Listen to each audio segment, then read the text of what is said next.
Good evening and welcome again to another interview series here at Empire's Comics Vault in Sacramento, California.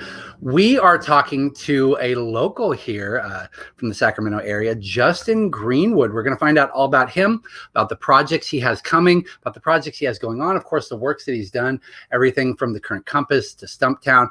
So welcome to the show, Justin. Thank you very much for taking some time out of your day to join us.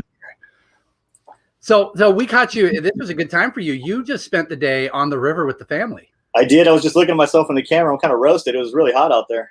It's, but this was a good day. It's only 90. And I love how Sacramentans say this. It's only 94. It's so strange. I grew up in the East Bay where it's like 70, 75 all the time. And when I first came out here, I really just could not handle the heat. I've gotten to the point now where 90 feels moderately cool again. And I'm like, man, this is nuts. Yeah, you're like, this is great. This is a perfect day on the river. Let's head out and do it. Yeah. So you came from the Bay Area then. Were you born and raised? Yeah. I lived out there for 40 years. We came out here when our kids were old enough. We just kind of wanted to get a little more space and slow things down a little bit pace wise, and we just thought this area was pretty awesome. So what part of the Bay Area? I grew up like around Hayward, Castro Valley, San Leandro, Oakland, like all within like a 20-mile radius. But I lived in all those cities for like 5 or more years each. I mean, it was just kind of, I don't know, we just cruise around periodically. Okay. And obviously that's the area where you got your love for comics, where you went to school. Yeah. So let's start at the beginning. What do you remember what your first introduction to comics was, or what made you like fall in love with the medium? Yeah. The earliest memories of comics I have are going, I used to go, my dad was he really liked magazines. I feel like magazines are kind of out, but when I was a kid, there were like shops just dedicated to magazines. Like there was DeLauer's in Oakland. Hayward had a really big magazine shop.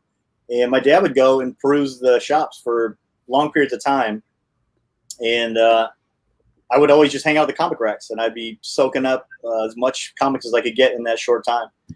Also, I had one of my brothers from Arizona he'd come for the summers, and he would bring like tons of X-Men comics. And I think between that and those runs of the magazine shop, I got really into like X-Men and X-Force, all the X-books. I mean, I read a lot of Marvel comics, but the X-books in particular, I was really into, and I still am to some degree.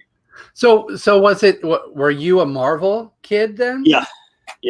I mean, okay. I would buy DC. Like even to now, I have big holes in my DC knowledge, and I'll talk to friends and they're like, oh man, you should have read this thing by now, and I missed it. The most recent one was New Frontier. I seem to have completely missed that in my radar, but I really like Dharma Cook's art a lot.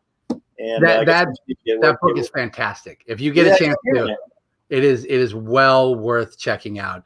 So that was where it all started. You read comics, you loved comics. Were you an artist at a young age? Yeah, I really like drawing. My dad was an artist too, so I think just some of that would rub off. I really like drawing, and sorry, I was gonna say, what does your dad do?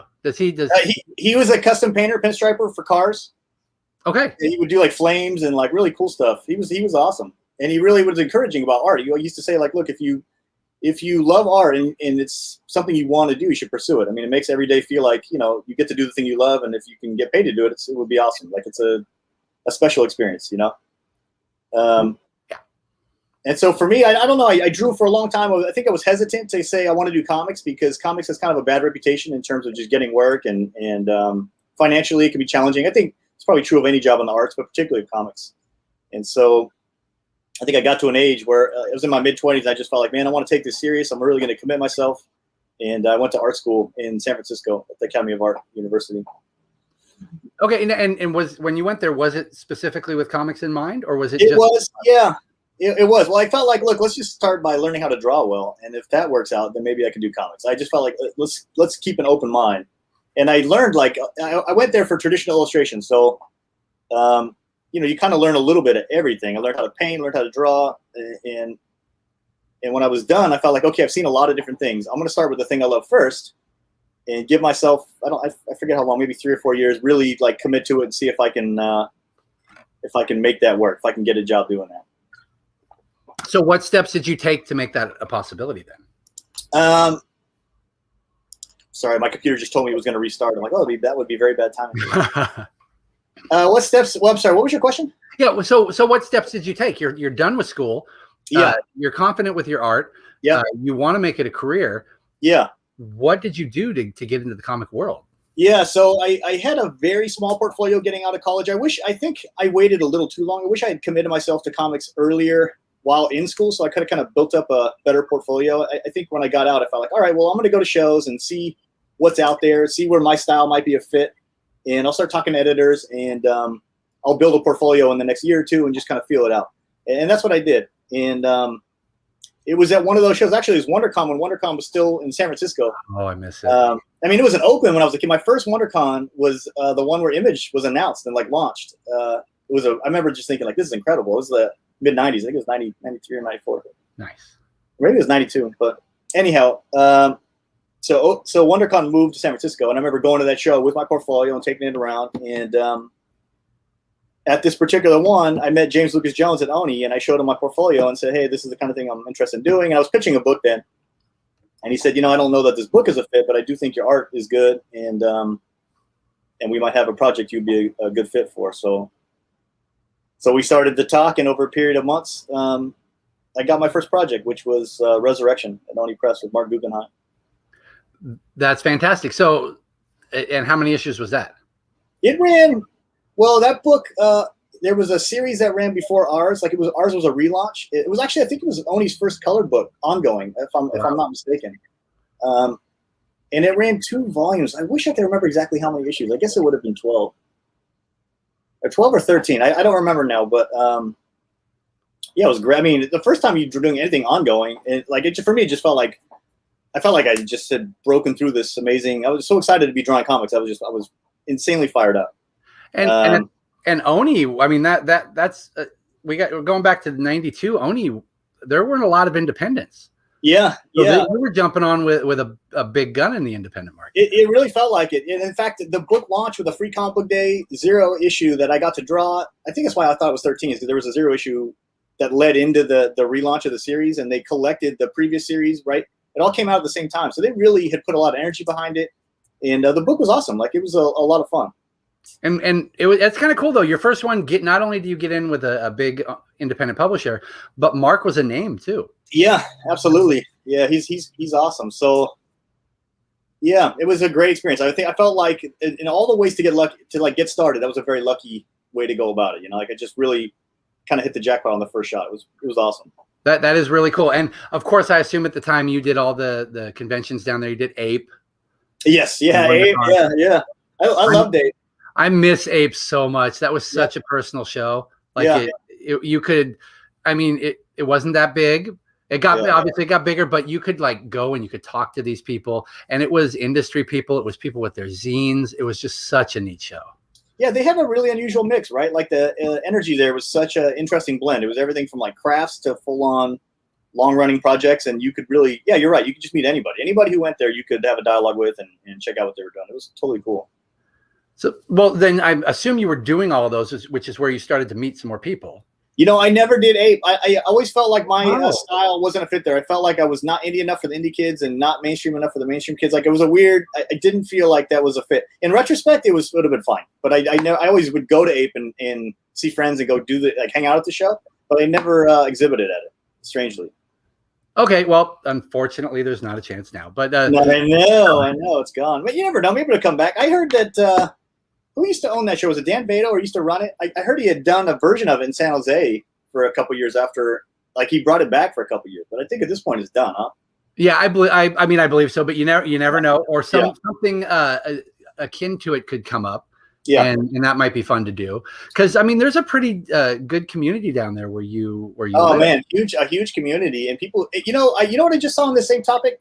I think Fan Expo, one of the bigger convention circuits, is bringing a show to San Francisco in 2022.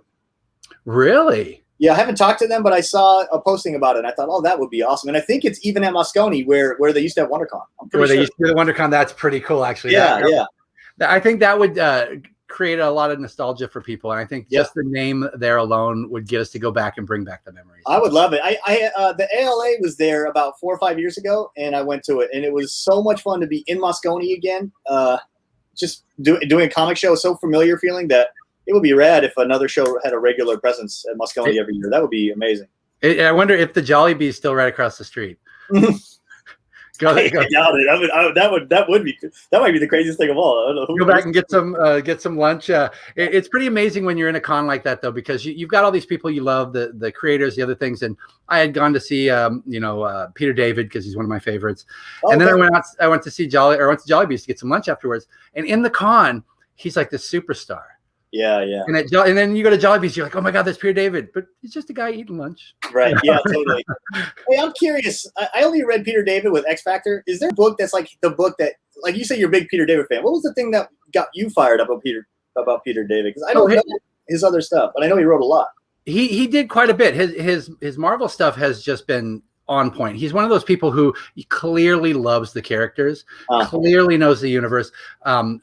His Maestro, of course, is absolutely fantastic that he's done with George Perez. His X Factor, everybody loves his X Factor run from back in the day. Yeah, Larry X Factor run that came out about a decade ago, where they were a detective agency with Madrox. Spot on. And I think what really helped was he was using a lot of the side characters that, because Marvel was focused on Uncanny. They're like, it's got to be all Wolverine, all Cyclops, all Phoenix. Right. So he had this host of characters in that X Factor. Could do whatever he wanted with it. And it was beautiful. So, I remember that relaunch. I think I didn't read it. I wish I had now. Yeah. Oh, it's so good. It created a new character, Lila, who knows that she just knows things. So it was her mutant power. What's that? Yeah, her mutant powers. She just knows things. But just so well done. So well done. When you're in the shop, I'll show it to you. Yeah, please. So okay, so we've got your first one under your belt. Where do you go from there?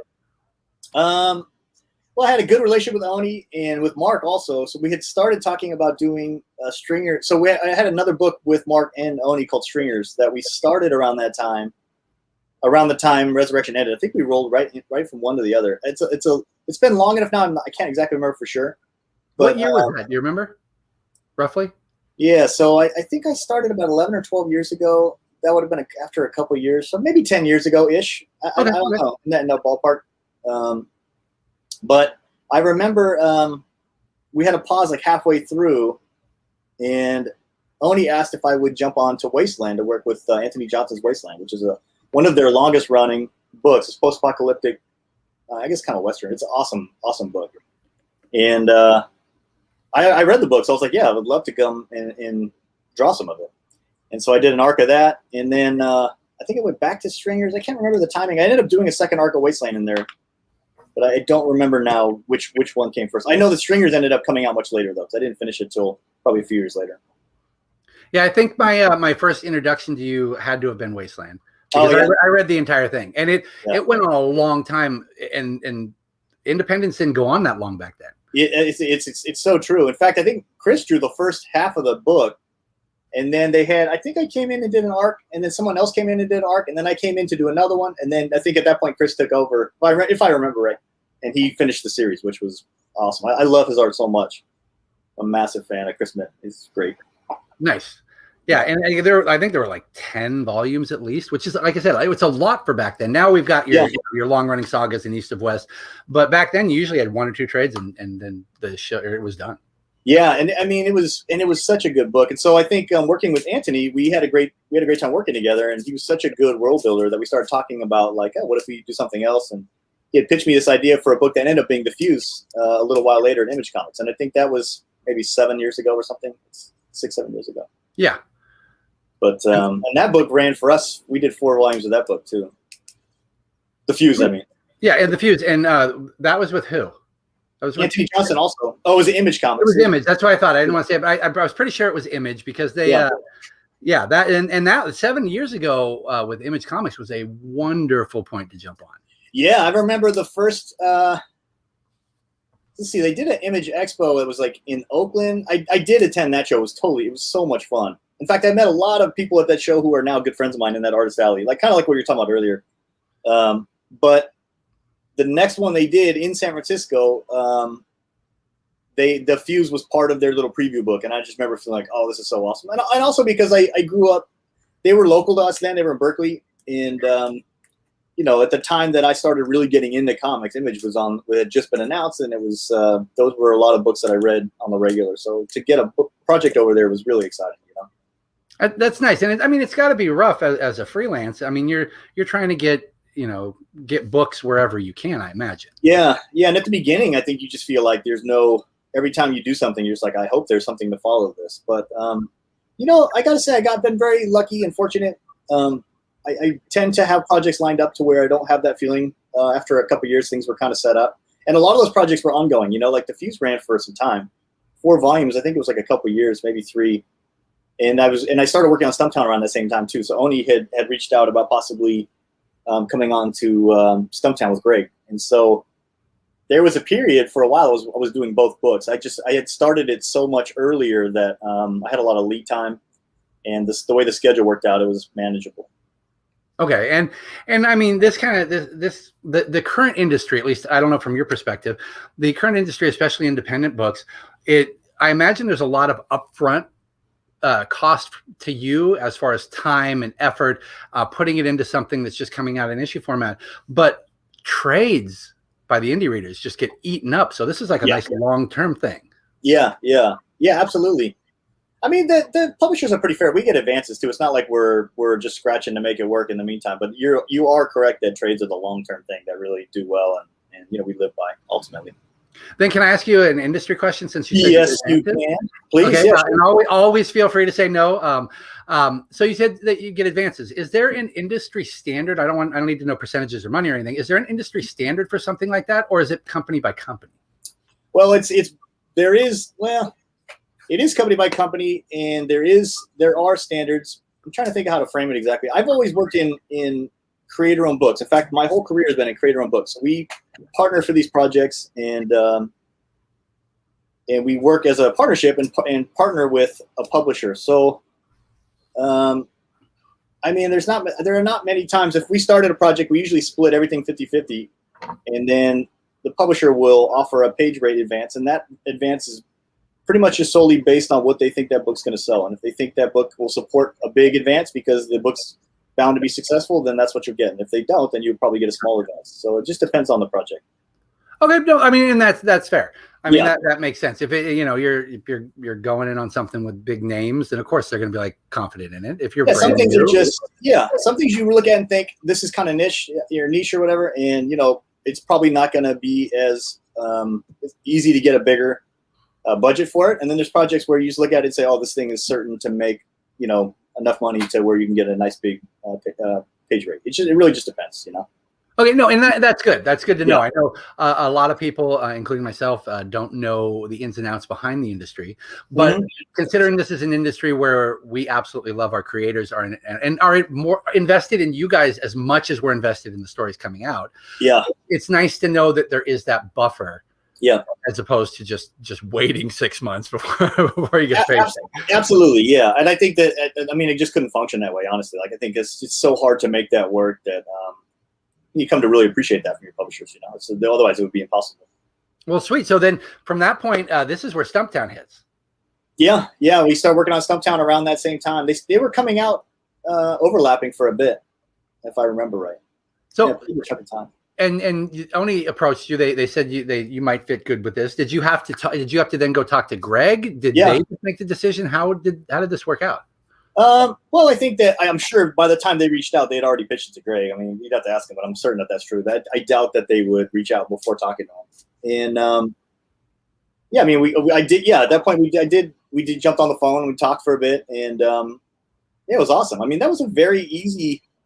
It's an intimidating project because that's another comic I read and really liked. I thought Matt was an awesome artist, and I think to follow him, anytime you're following somebody you really respect that much, is challenging. I think it was that way with Chris on Wasteland too.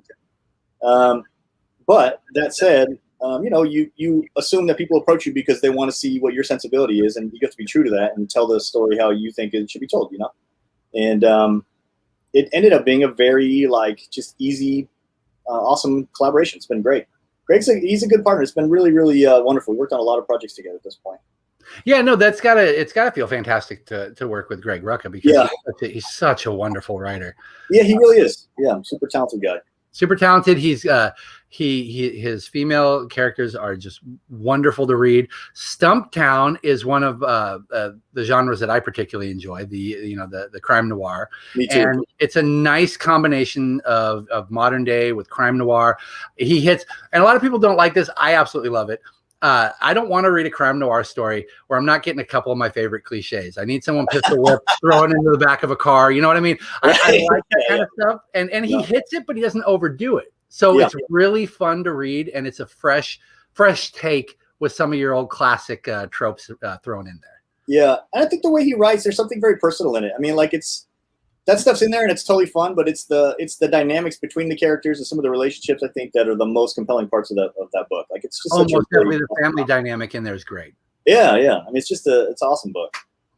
So good. You've had a lot of fun doing that. There are I believe 4 volumes of that are out right now. Yeah, I did 3 and 4, and we've been talking about doing a 5th one. It's been something that has been on our radar, and I really do believe we'll be starting on it pretty soon. But it's just schedule-wise, it's just been challenging.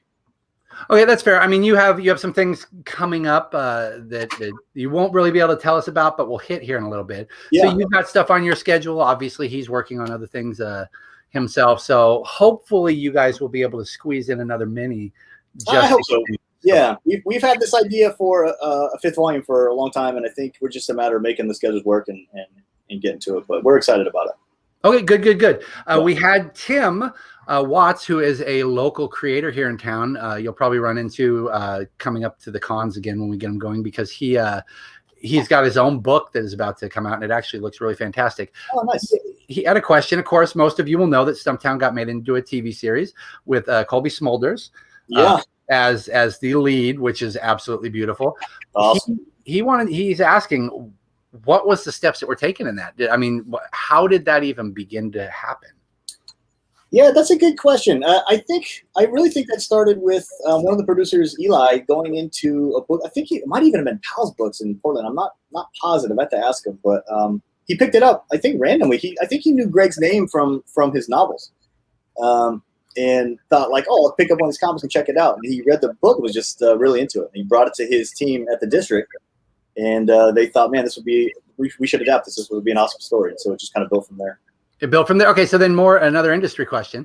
Yeah. Do they, when he does this, he talks to you guys first, obviously, to see if you're interested. Yeah.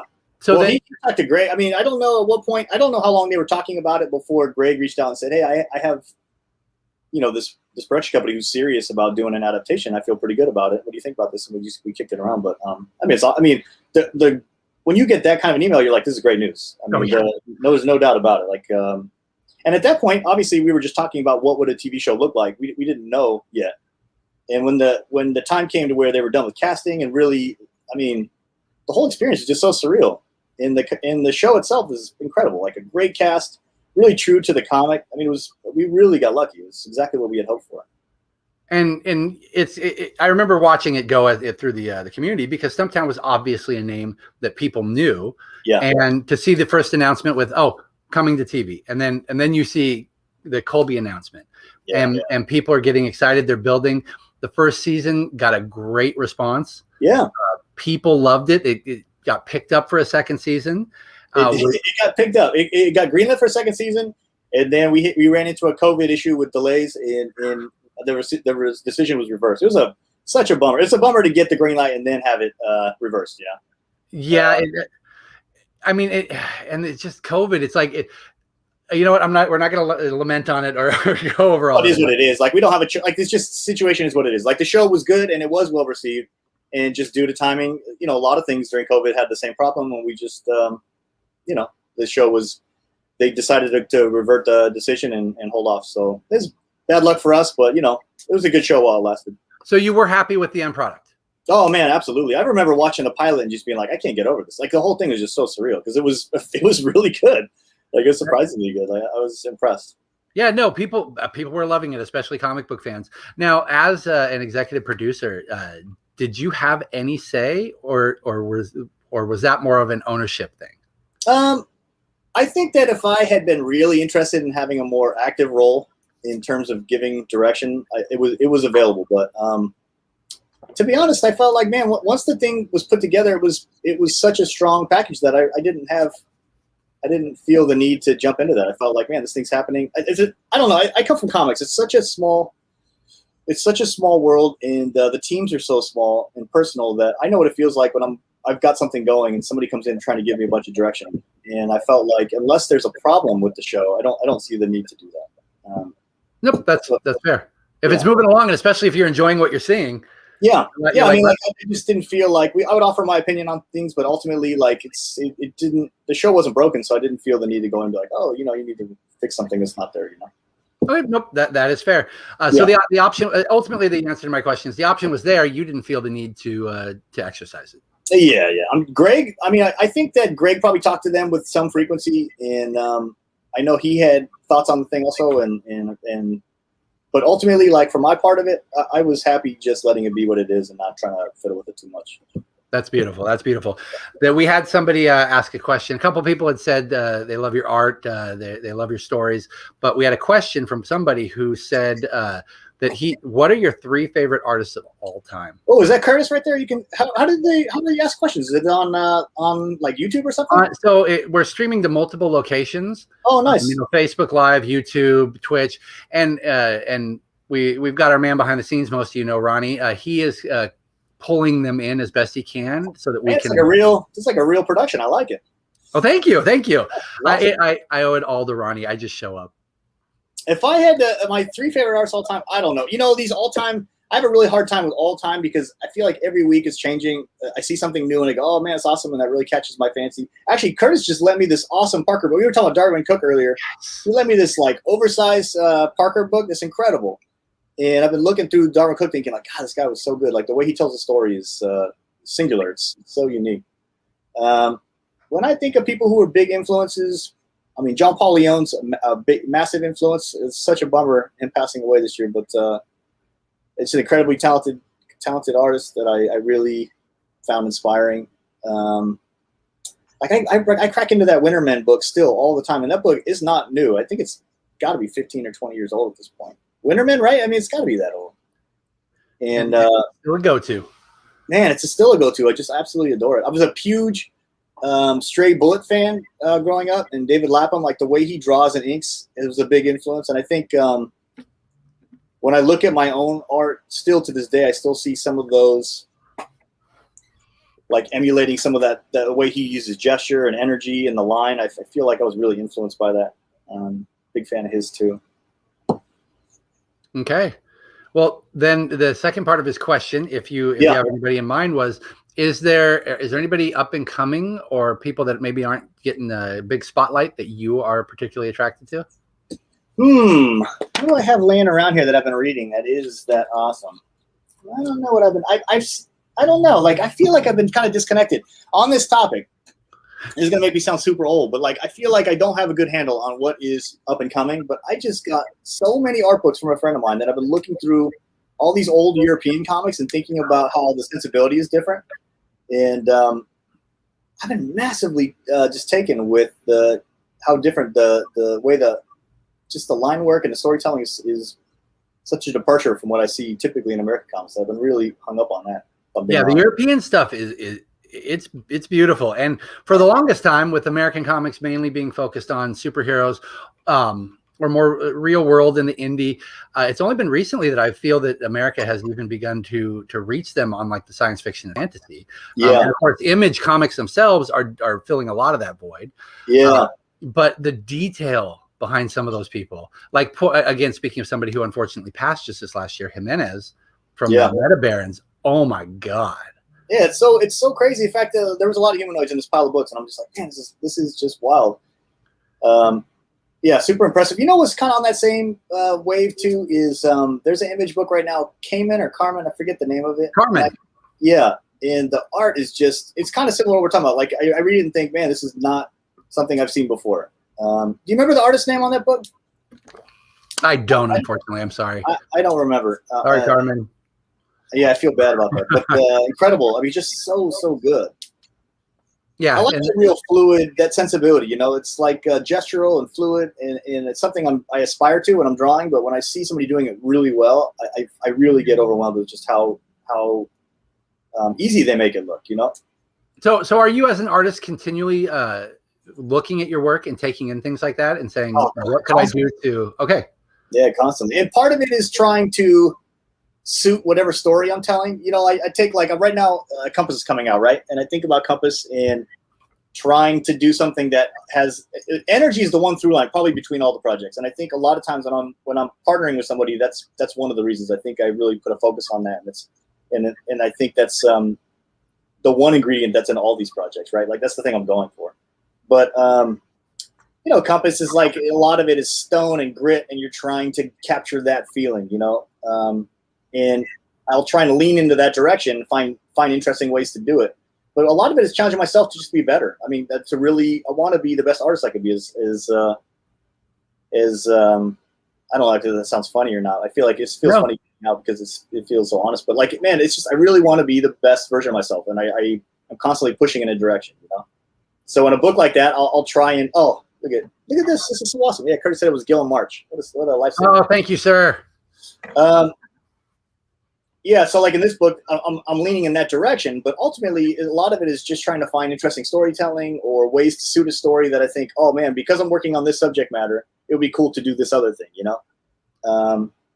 And so it's always just finding finding ways to entertain myself, to get better, and to tell a better story. You know, I mean, as simple as that sounds, that's really where my head's at most of the time. You know? No, and it makes absolute sense because, I mean, you know, you may feel that you've got the craft down. You may feel that the pages look great, but that doesn't mean the next page can't be better. Yeah, so. And I think I'm talking to a lot of friends. I think I don't have an artist friend who doesn't feel like when you start to look at your own art and think, I've got it, like this is it. I'm not going to get better than this. I think that's when you see people start to decline, honestly, or they get stuck in this one place, and then that's where their art is forever.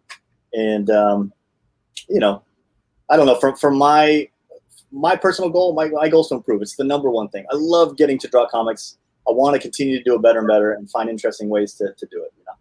Good. I'm glad you still love doing it. Yeah, I do. I love it because it feels like at least most of the people who are in this industry have a connection to it. I don't imagine a lot of people are like, you know what I want to do? I want to go write comics, and so I can make a lot of money. Oh, I think it's 100% true, and I think it's a lot like being a comic shop owner too. I mean, you don't go into it because you think, oh, I'm going to run a small business. Which one should I do? like you get it because you love comics. Like there's no one in, and I think that's something that is really unique about comics versus other industries. Like you don't fall into it. You have to really want it bad. And I think to draw comics on a monthly schedule is such a rigorous, because you're not doing hard work, but you have to be focused. You have to really want it. You have to be committed. Every time you sit down, you want to be moving forward, thinking about it, and be totally enveloped in it. And I think you can see when comics creators aren't doing that, and you can see when they are. I mean, like you can just feel it, you know? Yeah. Nope. That's I completely understand. Yeah. I believe it was Rupert who had a question too, and you may not even have an answer for this one. He said, if there's something you could have changed in the way you did things, I'm paraphrasing here, to make a positive impact on your career, what would it be? And I think this also could be something that maybe he wants to know so that people can avoid pitfalls, maybe. Yeah. It's an interesting question. You know, I think I have two thoughts on this. One, I don't think a lot of times about regret, because you kind of just keep moving forward. I rarely stop and think like, oh, I mean, every comic I can look at it and say, I wish I had done this one thing better or that one thing better. But I don't really think that's what you're asking. I think really you're asking about long term. If I was going to do something, I think if I was going to do something different, I would have tried to commit to comics younger. I wish I had really had the guts to just say I want to do comics right from the start, instead of waiting until I felt like I felt more confident. I mean, that extra 5 years would have been really nice, I think, to have more room to succeed and fail. With like right now I have kids, I have a family. I don't want to really fail at this point. I want to continue to succeed as best I can. But I think when you're younger, it's like you can fail over and over, and it doesn't really matter because you have a lot less responsibilities, you know? Yeah, you got a little extra time. You don't have to worry about it. Again, you don't have kids that you have to worry about getting and food and going to school. Yeah, I think the stakes feel different. Like I wish I had been 19 or 20, and instead of goofing around said, really just dive in and start doing this thing now. I drew still, but I had a period of like 3 or 4 years where I just and maybe for me it works out because I spent that time goofing around and getting it out of my system. And when I came to comics, I was focused. I don't know. It's hard to tell. And you were ready to go. No, I mean, and see, for me, ultimately, those kind of questions, I always look back and if you were to change one thing, you might not be where you're at right now. Right. Yeah. I mean, who knows, right? Like, maybe it was right time, right place. If you hadn't talked to that person at Oni. Yeah. You know, so you just don't know. It's hard to know. It's really hard to know. But I feel like, I mean, I started comics at the craziest time. Like, I went full-time comics when I had 2 kids. Like, I picked the most challenging time, I think, in a young person's life to commit to something that has no real safety net. But I was fortunate enough to see far enough ahead to believe it could work. And so luckily it did, I guess. And you were very fortunate enough to have a wonderful wife who was very supportive. Oh my God. Yeah. To leave her out would not be fair at all. She's been incredibly supportive. I think, I'm sure this is true of any job in the arts, but particularly in comics. Like, man, comics is an intense job where your mind's on it constantly. And if your partner is lucky enough to be patient with you and loves that you love it that much, that's a blessing for sure. I've been really lucky.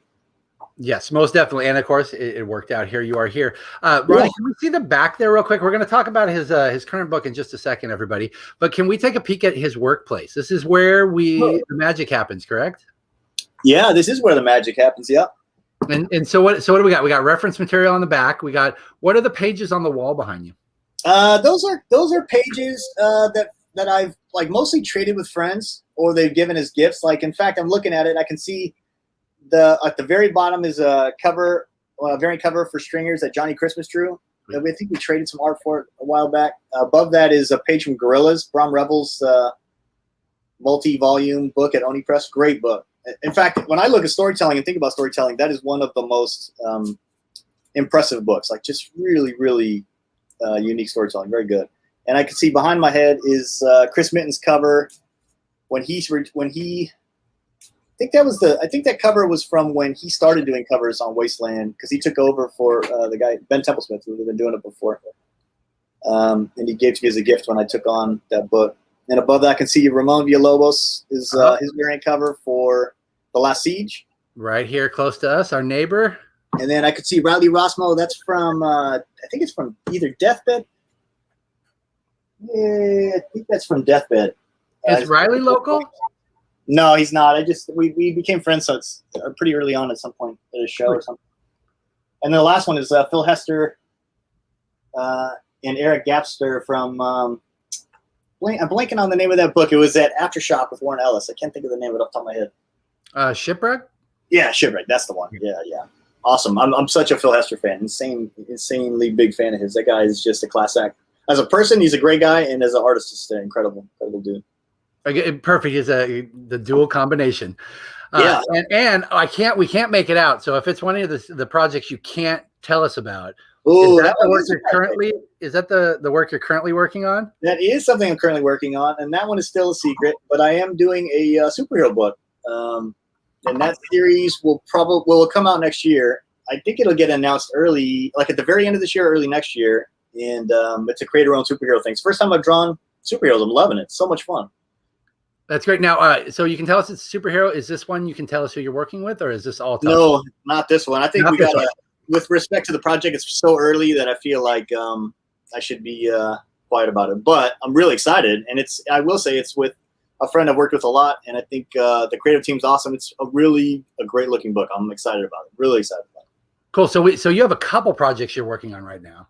Yeah. I just finished another book, actually, that hasn't come out yet, with Jay Ferber, awesome writer. And that one's like a small graphic novel, one-shot that we did pretty much kind of over COVID. Actually, I kind of worked. We took it on as a side project and worked on it around other stuff. It has not been announced formally, so I also feel like I should be a little hush-hush on it. But we've talked about on Twitter that we're working together, and if you really start poking around, you'll find some black and white art from that book too.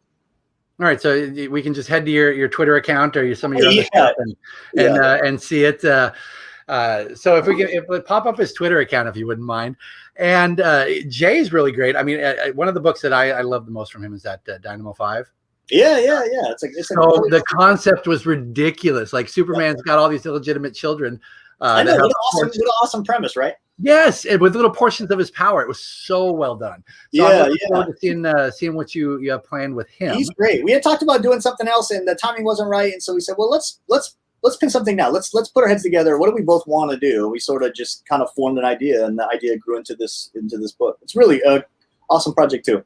I don't know. I feel very spoiled. When I start talking about this stuff, especially the stuff that's unannounced, I feel like I hate to be so hedging about like, oh, it's like this or like that, and not being specific. But I will say, if I'm working on it at this point, it's because I'm enthusiastic about it. Like I just have such a lucky run of projects coming out that I really, really like a lot. It's awesome. That's great. And there's one on the shelf right now. Yeah. We mentioned it before. Let's talk about that because this is something people can jump onto get because there's only 2 issues available. It's a total of what? 5. 5 issues with a trade, I imagine, following immediately afterwards. Yep. I think second issue just came out in the last week, right? I think did it come out this week? It was just out last Wednesday. Yeah. It is Compass, and why don't you tell them a little bit about this one? Yeah, Compass is like an adventure story, kind of like Indiana Jones-esque, about an adventurer in the 1300s, and she is on the hunt for knowledge. She is in competition with a friend of hers for some exciting stuff. So the story centers around they're both going after the same thing ultimately. Okay, and this one is literally a fun adventure. It really is, yeah. I had this project originally started with Greg reaching out. I think I was in Portland for Image Expo when they were announcing Last Siege, and I had dinner with Greg, and he said, you know what, I have some friends who are working on this project I think you'd be a good fit for, and that's kind of how it got built as Greg Represents, is he put this team together with Robert and David and myself. We started talking first, and then a lot of the Olgar team came over too, like Daniela and Alejandro, Eric, and Simon also. So yeah, it's been really fun. This is another project that's been in the works for a while also. I think I had drawn the first issue like a couple years ago. And schedule-wise, we shifted around, and then at this point, it's finally coming out, which is awesome. It always amazes me talking to you guys when you're like, you've already moved on and you're doing so much else that it's been years sometimes before these things even see the light of day. Yeah, especially the first issue. Like, and a lot of times because it's not necessarily true of this book. I don't remember why the timing worked out. I think it's because Crone's schedule had gotten a firm schedule before this one did, but. There's a lot of cases where the first issue is done as a proof of concept, or you're just working on it and you're like, okay, here's the thing. And you have it done way in advance of the rest of the series. And then when you come back to it, you're like, oh, this is cool. Like you almost forget for a minute what you're doing because it's on your desk, but you're not working on it at that minute. And then you come back to it and you're like, oh, this is rad. I can't wait to dig back into this, And you jump right back into it. Yeah. So only 2 issues, everybody. You can get those. Of course, the trade will be coming as well after that. It's done really well here, so congratulations, sir. I hope it's the same across the board. Thanks. But the one that I did I was able to finish, and I wanted to talk about because this one was a lot of fun, and I kind of wanted to pick your brain about how it came about. Yeah, is Crone? Yes, Crone. Yeah. Because this one was super fun for all of you out there. There's a big resurgence right now with Conan, Red Sonja. For all of you people who have been enjoying it, who love it, it's really a good read because that is essentially what was her name? Bliss. Yeah. Who is a Red Sonja-esque character who is grown old, and has retired from the business of saving the world, and is drawn back into it. And it was really fun because the twists and turns in it. I honestly, I went in, I expected, okay, she's old, she's going to get pulled back in, she's going to save the world. But then we start to get things such as her backstory, what she did when she retired, the resurgence of the big bad. How did this come about? Because it was a really neat take on a idea that has been done over and over again and often falls into the same pits of just giving me what I expect.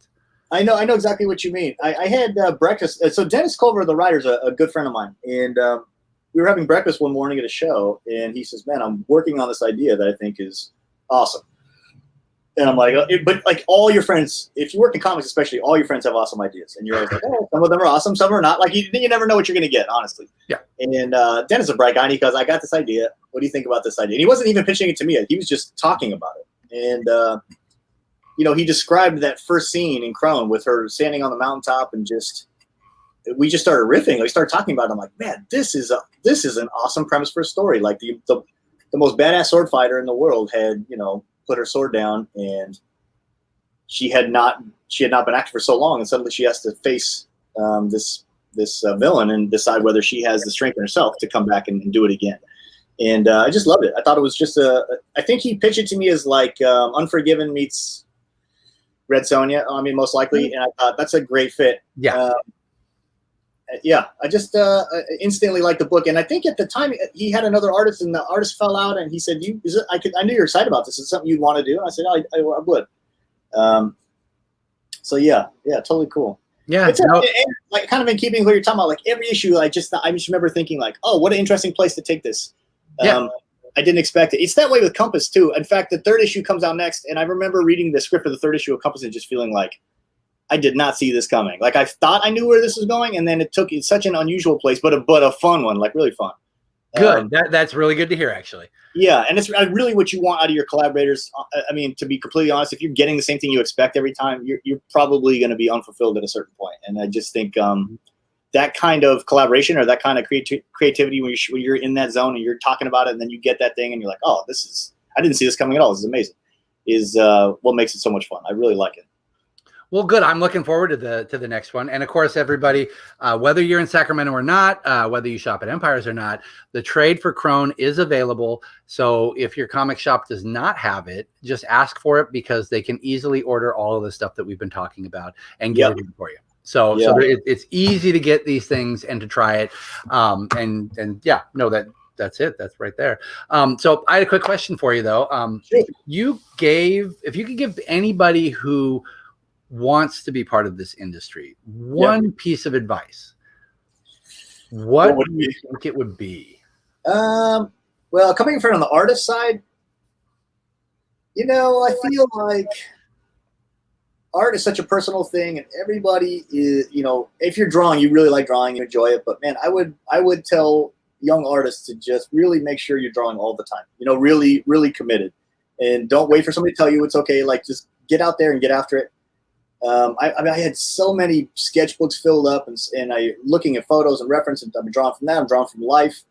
I think part of the reason I was ready to go is because I felt like I'd drawn so many different things already just by being observant. I mean, I can't stress enough how valuable practice is. Like, and it sounds so basic, but artists, we like to draw and then like look at our own drawings and be happy about them. Sometimes we can get so happy we don't go out and do the next one. Like I think. Okay. You really got to just buckle down and be drawing constantly. And when you do, you will improve quickly, and you won't often be without a solution for something you might see on a script page. It really teaches you to be versatile, I guess. Okay. So practice. It makes perfect sense. And be paying attention all the time. I mean, in terms of breaking into comics, every time you talk to somebody about breaking into comics, that story looks a little different. Like me going to conventions I feel like people don't even have to do that anymore. There's so much stuff online. As long as you're actively posting your best art all the time, and it'll get noticed. I do believe that.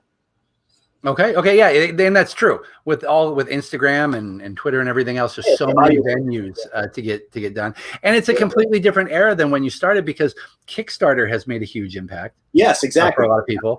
Yep. So that makes perfect sense. Well, before I ask my final question, because I really need to know the answer to it, I do want to give you and both you and Tyler Crook a special thank you. For what you did during the pandemic. As you all know, it's been a crazy year for everybody, for comic stores as well. And during the pandemic, on Tyler's YouTube channel, Drawn to the Shop, you two spent an hour talking with me in the shop while it was closed, drawing art, and allowing me to use it as a promotion for people to come in and support local. So thank you very much, sir. I really do appreciate that. And we had a great turnout from it too. And of course, it was a really fun time talking to you guys for an hour. Oh, awesome. I'm glad. I got to say, that's all Tyler, really. I mean, he spearheaded that whole idea and was actively doing that constantly. I mean, he's a person I've known for a long time. Like when I started at Oni, when Resurrection came out, I think one of those early dinners at like a convention, I think it was San Diego, maybe. I met him and Matt, and I remember him showing me his portfolio and just being like, holy God, this guy's super talented. Like, I mean, he was insanely good right off the bat. And, And he's quick. And he's quick. And he's fast. It's a double whammy.